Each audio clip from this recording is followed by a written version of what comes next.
Good morning to you all. Today we are going to start the row reduction method. जो हम लोग ये solution of simultaneous linear equation कर रहे हैं डिटर्मिनेंट के चैप्टर में। मैंने पहले भी बताया था कि हमारे पास यहाँ डिफरेंट मेथड होते हैं। First one we have discussed, that is Cramer rule, जिसको हम लोग डिटर्मिनेंट मेथड भी कहते हैं। Second one was matrix method, जिससे हम लोगों ने साइमल्टेनियस लीनियर इक्वेशंस को सॉल्व करना शुरू किया था। And the third method is row reduction method. और रो रिडक्शन मेथड में बेटा जी एक बहुत इंपॉर्टेंट कंडीशन होती है। इसमें ये कंडीशन होती है कि in this method all elements on either side of diagonal elements of the matrix, diagonal elements of the matrix must be zero. मतलब क्या है कि हमारे पास लेट अस कंसीडर 5.5 एक्सरसाइज का ये फोर्थ क्वेश्चन का फर्स्ट पार्ट कंसीडर कर रहा हूं।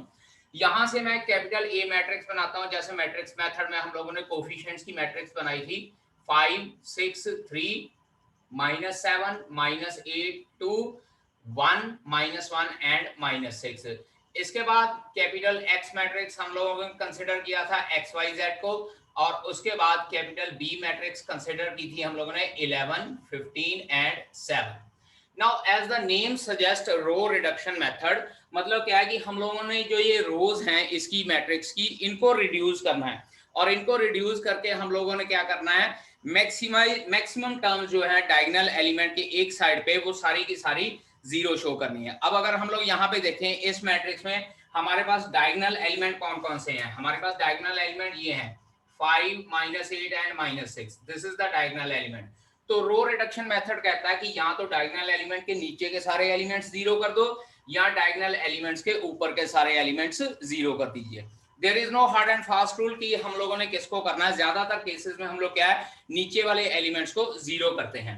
अब होता क्या है, अगर हम लोग जब ये मैट्रिक्स को एक्स मैट्रिक्स के साथ मल्टीप्लाई करते हैं तो हमारे पास 5x 7y z ये सारी की सारी सिस्टम ऑफ लीनियर इक्वेशन आ जाता है। मींस टू से कि जो पहला कॉलम है ये सारा x वाला कॉलम है, जो सेकंड कॉलम है ये सारा y का कॉलम है, और जो थर्ड कॉलम है ये z के साथ एसोसिएटेड है।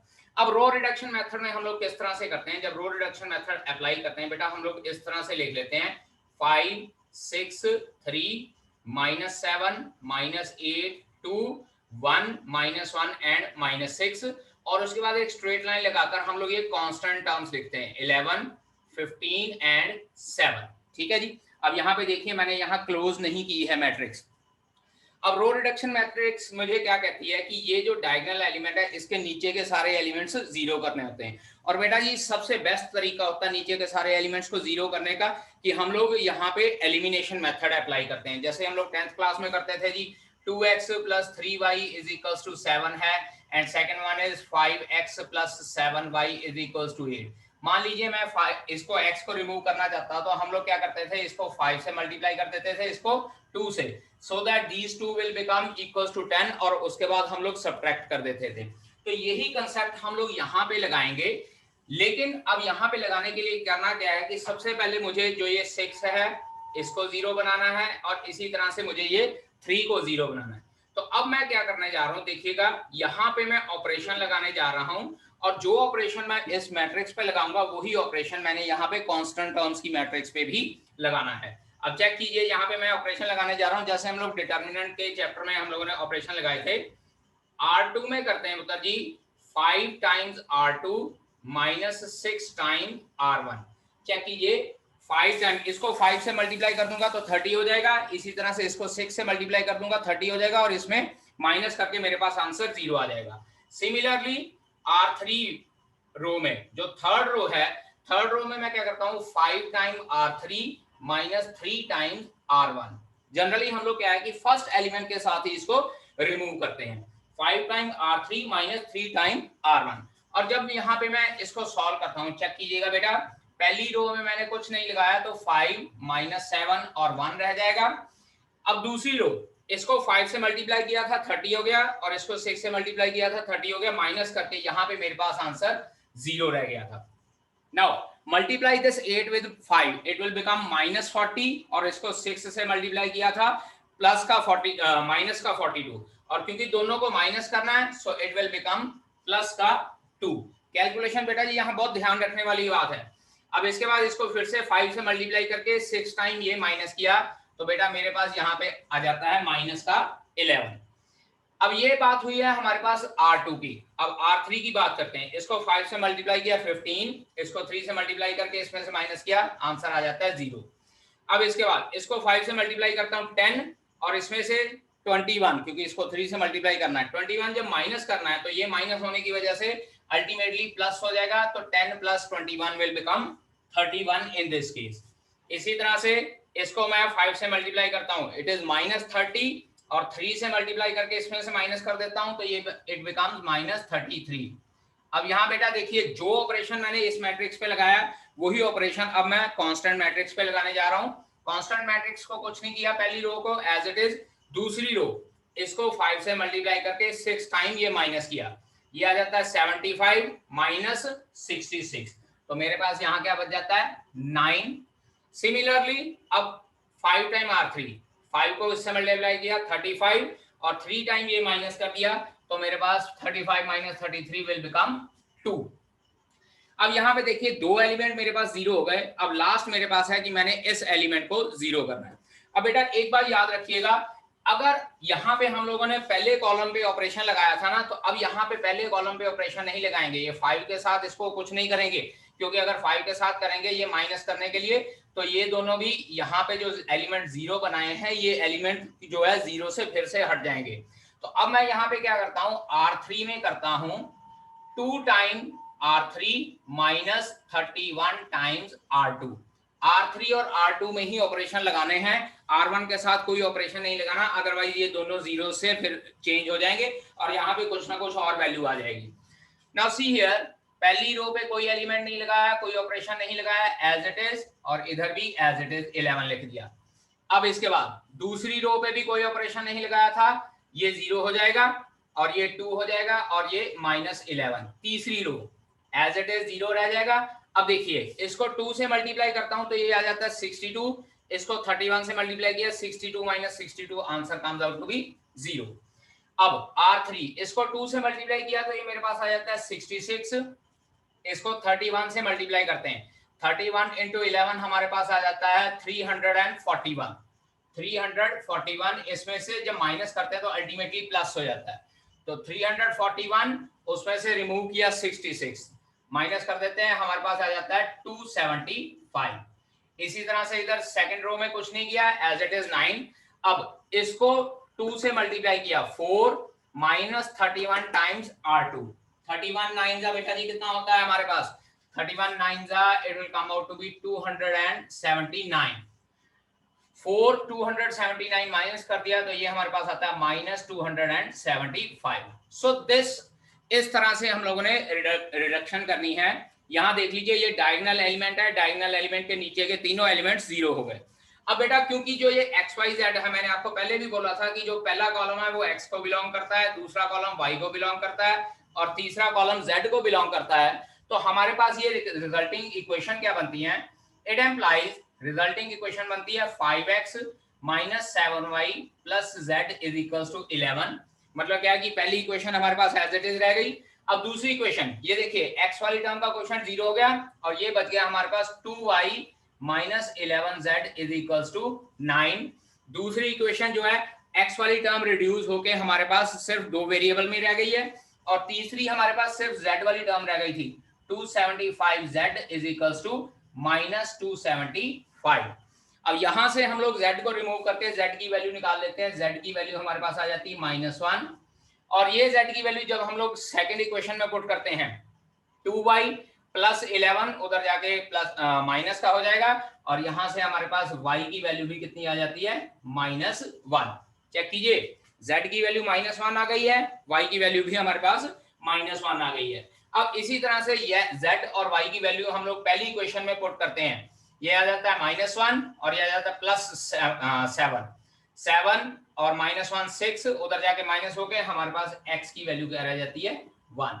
सो this is the method which is known as row reduction method, जिसमें हमारे पास क्या है कि हम लोग जो रोज हैं उनको रिड्यूस करना शुरू करते हैं। और रो रिडक्शन मेथड का बेटा जी सबसे बेस्ट तरीका ये होता है कि डायगोनल एलिमेंट्स के एक साइड के एलिमेंट हम लोग जीरो प्रूव कर लेते हैं।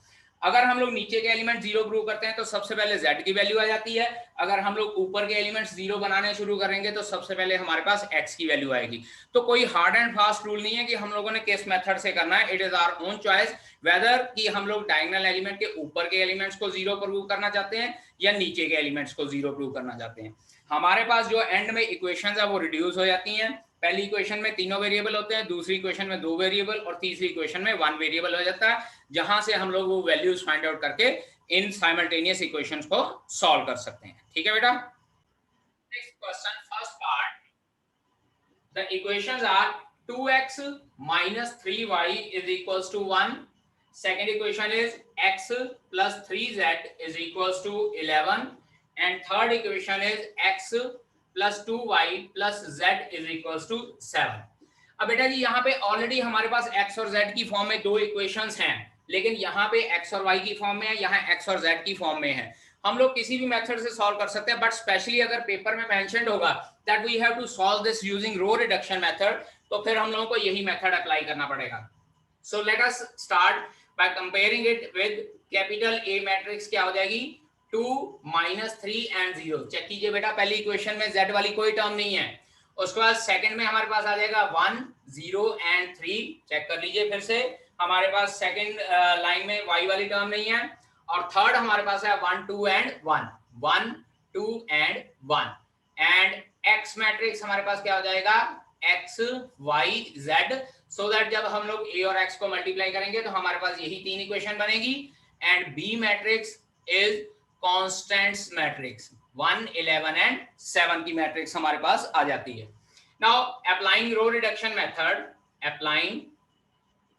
applying row reduction method, row reduction method को अप्लाई करते हैं हम लोग। चेक कीजिए, यहां पे हमारे पास जो है डायगोनल एलिमेंट्स है 2 0 एंड 1, इसके नीचे के एलिमेंट्स में जीरो प्रूव करने जा रहा हूं। सी हियर, सबसे पहले मैं ऑपरेशन लगाता हूं R3 में, डायरेक्टली R3 माइनस R2 कर देते हैं। चेक कीजिए, R3 में R3 माइनस R2 कर देंगे, ये एलिमेंट मेरे पास ऑलरेडी जीरो आ जाएगा, और साथ के साथ मैं R2 में ऑपरेशन लगाता हूं 2 टाइम R2 माइनस R1। अब यहां पे देखिए इट विल बिकम, पहली रो में कोई ऑपरेशन नहीं लगाया, 2 माइनस 3 0 एज इट इज। दूसरी रो, इसको 2 से मल्टीप्लाई करके R1 माइनस किया तो इट विल बी 0, इसको 2 से मल्टीप्लाई कर देंगे तो रिमेन्स 0, और ये माइनस कर देंगे तो इट विल बिकम प्लस का 3, एंड देन हमारे पास नेक्स्ट आ जाता है, इसको 2 से मल्टीप्लाई करके ये माइनस करेंगे, इट विल बिकम 6। चेक कीजिए 0 3 एंड 6। अब इसके बाद मैं R3 में से R2 माइनस कर रहा हूं, 1 minus 1 it becomes 0, 2 minus 0 it is 2, 1 minus 3 it will become minus 2। अब इसके बाद यहां कांस्टेंट टर्म R1 में मैंने कोई ऑपरेशन नहीं लगाया, R2 में 2 time R2 minus R1, 11 to the 22 minus 1 it will become 21, then R3 minus R2, 7 minus 11 it will become minus 4। ठीक है जी। अब इसके बाद मुझे ये एलिमेंट जीरो बनाना है, और मैंने आपको ये बताया था कि जब इस एलिमेंट को जीरो बनाना है तो R3 और R2 में ऑपरेशन लगाना है। तो यहाँ पे इंटरचेंजिंग ऑपरेशन लगा देते हैं, R2 में कर लेते हैं, नहीं R3 में करते हैं 3 time R3 minus 2 time R2, 3 time R3 minus 2 time R2।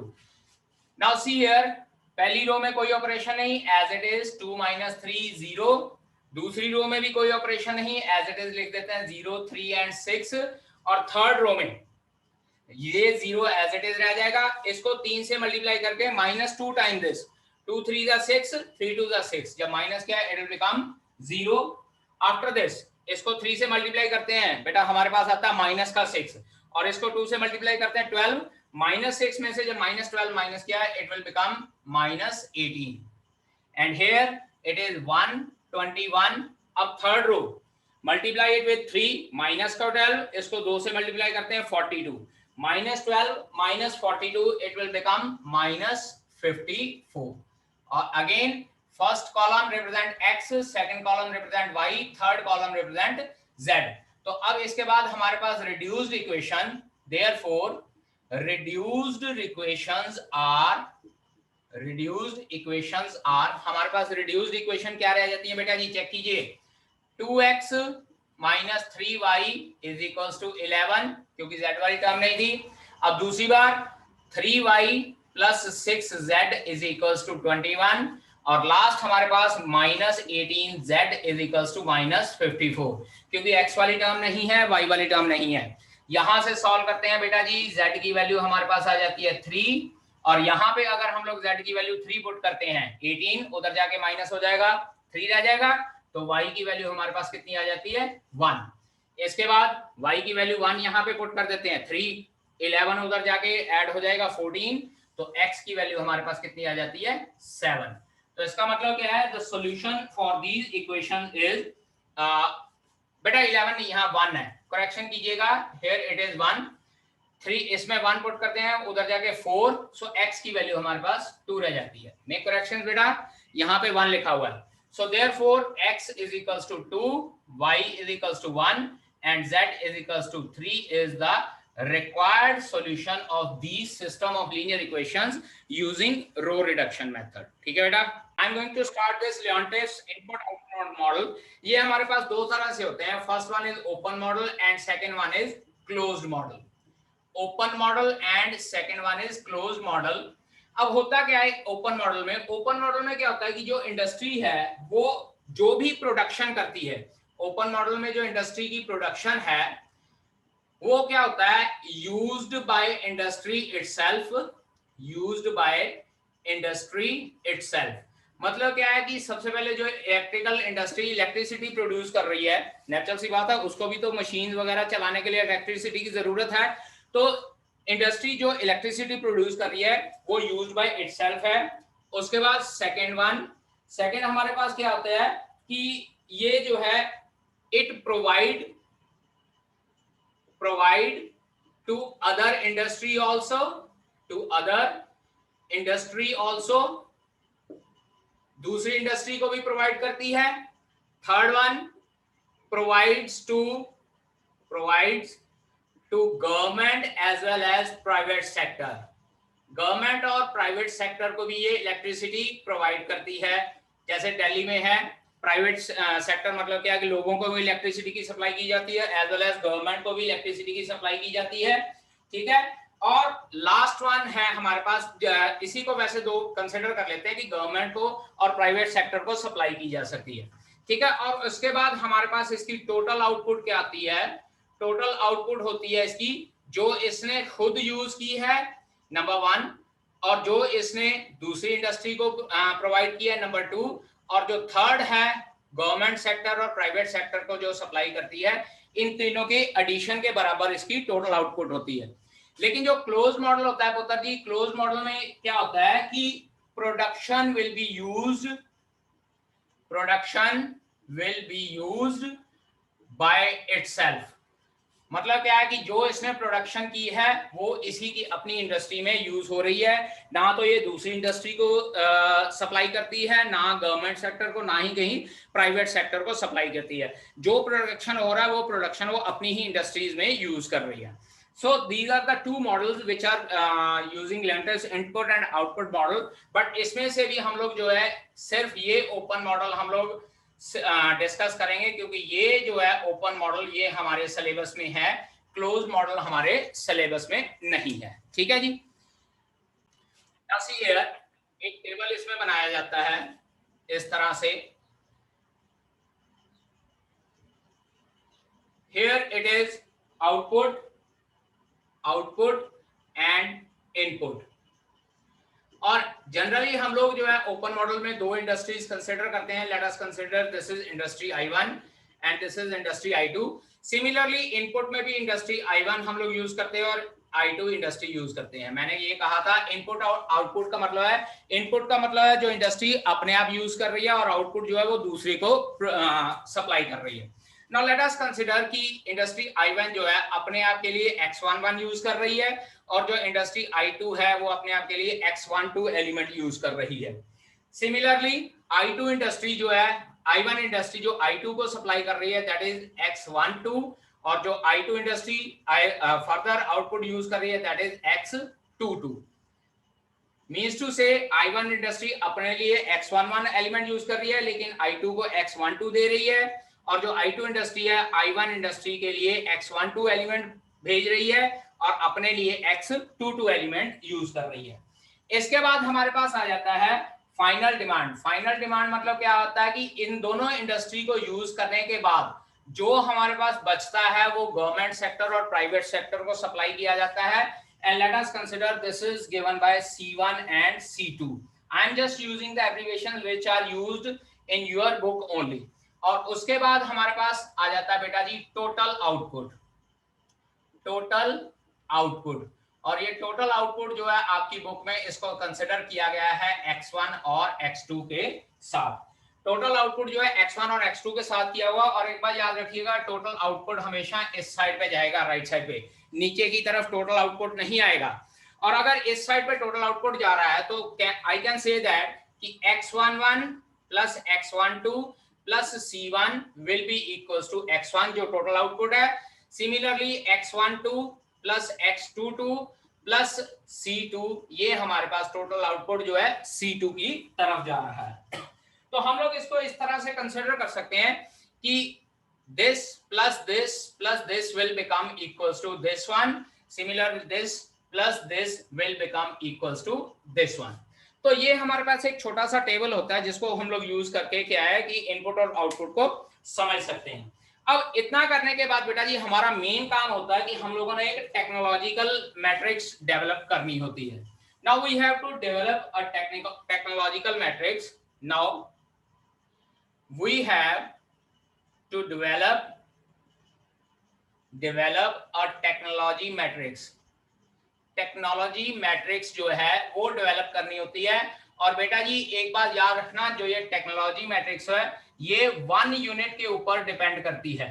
1 unit के ऊपर मतलब क्या है, let us suppose industry I1 जो है वो 5 यूनिट्स यूज कर रही है और इंडस्ट्री I2 को 4 यूनिट दे रही है और यहाँ पे 2 यूनिट्स है तो 5 + 4 + 2 = 11 यूनिट यहाँ पे आ जाता है। मान लीजिए this is 5 unit, this is 4 unit, this is 2 unit, तो टोटल हमारे पास 11 यूनिट्स आ जाता है। लेकिन क्या है जो टेक्नोलॉजी मैट्रिक्स है वो 1 यूनिट के ऊपर बेस करती है। तो 1 यूनिट को करने के लिए हम लोग क्या करते हैं, जो टोटल आउटपुट होती है उसको हम लोग हर एक के साथ, हर एक को डिवाइड कर देते हैं उसके साथ। तो यहाँ से जो टेक्नोलॉजी मैट्रिक्स है कैपिटल A उसको मैं डिनोट करता हूँ A11, A12, A21 और A22 के साथ। और ये हमारे पास बेटा जी क्या आती है, it is A11 divided by X1, similarly A21 divided by X1। अब जब हमारे पास बेटा ये 2 1 कर लीजिए, इसको करेक्ट कर लीजिए, दिस इज 2 1। और इसके बाद हमारे पास जो A12 होता है उसको हम लोग X2 के साथ डिवाइड करते हैं और A22 जो है उसको भी X2 के साथ डिवाइड करते हैं। क्योंकि जो ये X11 और X21 है ये इंडस्ट्री I1 है, I1 जो अपने आप यूज कर रही है और जो I2 को दे रही है। तो इसका मतलब इसको अगर 1 यूनिट करना है तो इसके टोटल आउटपुट से डिवाइड करना पड़ेगा। सिमिलरली X12 इंडस्ट्री जो है वो I1 को दे रही है और X22 अपने आप का यूज कर रही है तो इसको X2 से डिवाइड करना पड़ेगा। और जनरल फार्मूला बेटा जी हमारे पास क्या होता है, इसको टेक्नोलॉजी मैट्रिक्स बनाने का AIJ is equals to XIJ divided by XJ। बेटा एक बार याद रखिएगा यहाँ पे जो दूसरे नंबर पे एलिमेंट है टोटल आउटपुट उसके साथ डिवाइड करना है। अगर यहाँ पे यहाँ देखिए A11 है तो X1 से डिवाइड किया, A21 है तो X1 से डिवाइड किया। लेकिन अगर A12 है, देखिए J की वैल्यू 2 आ गई है तो इसको X2 से डिवाइड किया। सिमिलरली यहाँ पे भी A22 आ गया तो इसको X2 से डिवाइड किया। तो इसका मतलब हमारे पास जो टेक्नोलॉजी मैट्रिक्स होती है ये 1 यूनिट के साथ डील करती है। ये बहुत इंपॉर्टेंट चीज है, ये समझने वाली चीज है, क्योंकि कई बार बुक में क्या होता है हम लोगों को अलग अलग वैल्यू दी होती है, वहां से हम लोगों ने टेक्नोलॉजी मैट्रिक्स बनानी होती है और कई बार हम लोगों को यही कहा होता है कि ये 1 यूनिट के साथ डील कर रही है। तो इसका मतलब है कि हम लोगों को टेक्नोलॉजी मैट्रिक्स ऑलरेडी गिवन होती है। ठीक है बेटा जी, बार बार हमारी जो है फाइनल डिमांड चेंज होती रहती है। Now if final demand changes to, final demand changes to, अगर फाइनल डिमांड चेंज कर जाती है C1 C2 की बजाय D1 और D2 पे, तो इट एम्प्लाइज टोटल आउटपुट भी नेचुरल सी बात है चेंज होगी। टोटल आउटपुट क्यों चेंज होगी, क्योंकि यहाँ पे अगर ये वैल्यू चेंज हो गई, इन तीनों का सम टोटल आउटपुट होती है, तो टोटल आउटपुट भी हमारे पास मान लीजिए Y1 और Y2 की फॉर्म में आ जाती है। तो टोटल आउटपुट y1 y2 की फॉर्म में और फाइनल डिमांड अगर d1 d2 की फॉर्म में चेंज आ जाती है तो हमारे पास जो ये मैट्रिक्स का फॉर्मूला हो जाता है दैट विल बिकम इंटरनल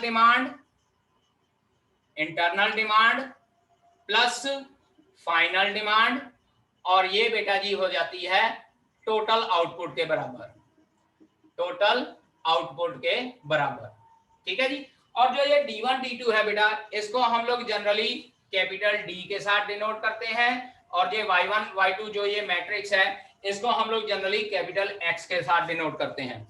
तो हमारे पास जो ये मैट्रिक्स बनती है इसकी इक्वेशंस कुछ इस तरह से बन जाती है a11 a12 a21 a22 multiplied by y1 y2 जो है हमारी टोटल आउटपुट है प्लस इसमें हम लोग करते हैं d1 और d2 और ये अगेन हमारे पास जो है टोटल आउटपुट के बराबर आ जाती है y1 और y2 के। जो हमारी इंटरनल जो कंजम्पशन है उसको हम लोग है टोटल आउटपुट के साथ मल्टीप्लाई करके फाइनल डिमांड ऐड करते हैं तो हमारे पास फिर से ये मैट्रिक्स y1 y2 की फॉर्म में बन जाती है। अब अगर इसको हम लोग क्या है कि कैपिटल A मैट्रिक्स कंसीडर करते हैं, इसको कैपिटल X और इसको capital D and this is again equals to capital X हो जाता है हमारे पास ax plus d is equals to capital X और यहां से बेटा जी हम लोग सॉल्व करते हैं तो ये आता है d is equals to capital X minus ax। So d is equals to I minus a into capital X आता है।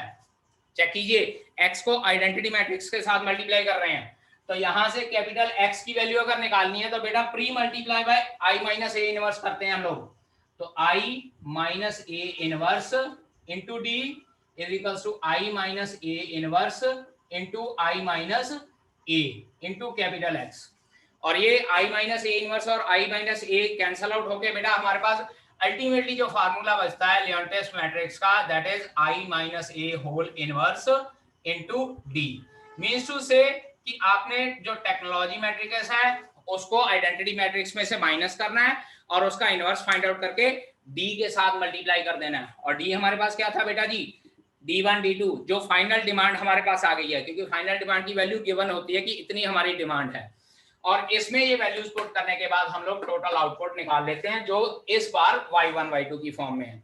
ये मैंने सिर्फ समझाने के लिए लिखा था, एक्चुअल हमारे पास होती है टोटल आउटपुट d1 d2 और फाइनल डिमांड d1 d2 होती है और टोटल आउटपुट y1 y2 की फॉर्म में होती है। और बेटा जी इसके साथ एक और कंडीशन होती है हॉकिंस-साइमंस कंडीशन। हॉकिंस-साइमंस कंडीशन क्या होती है वो चेक करने के लिए होती है कि जो गिवन सिस्टम है वो वायबल है या नहीं है। तो ये लिख लीजिए बेटा जी आपकी बुक में भी गिवन है हॉकिंस-साइमंस कंडीशन। हॉकिंस-साइमंस कंडीशन क्या होती है वो इसको इनपुट आउटपुट मॉडल को सॉल्व करने के लिए होती है, चेक करने के लिए कि ये वायबल है भी कि नहीं। तो पहली कंडीशन होती है कि i माइनस a का determinant should be greater than 0। मतलब क्या है आमतौर पे जब इनवर्स फाइंड आउट करते हैं तो डिटरमिनेंट पॉजिटिव भी हो सकता है नेगेटिव भी हो सकता है, लेकिन इस केस में डिटरमिनेंट हमेशा पॉजिटिव रहना चाहिए।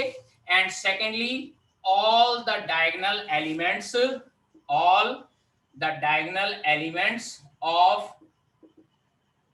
लियोंटिफ्स मैट्रिक्स या टेक्नोलॉजिकल मैट्रिक्स लिख देते हैं of technology matrix should be positive. Matrix should be positive means to say जो टेक्नोलॉजी मैट्रिक्स हम लोग A11, A12, A21 और A22 फाइंड आउट करते हैं ना तो ये जो डायगोनल एलिमेंट्स है बेटा जी ये पॉजिटिव होने चाहिए, अदरवाइज जो है लियोंटिफ्स मैट्रिक्स के लिए हॉकिंस-साइमन कंडीशन सेटिस्फाई नहीं होती है और ये सिस्टम वायबल नहीं होता।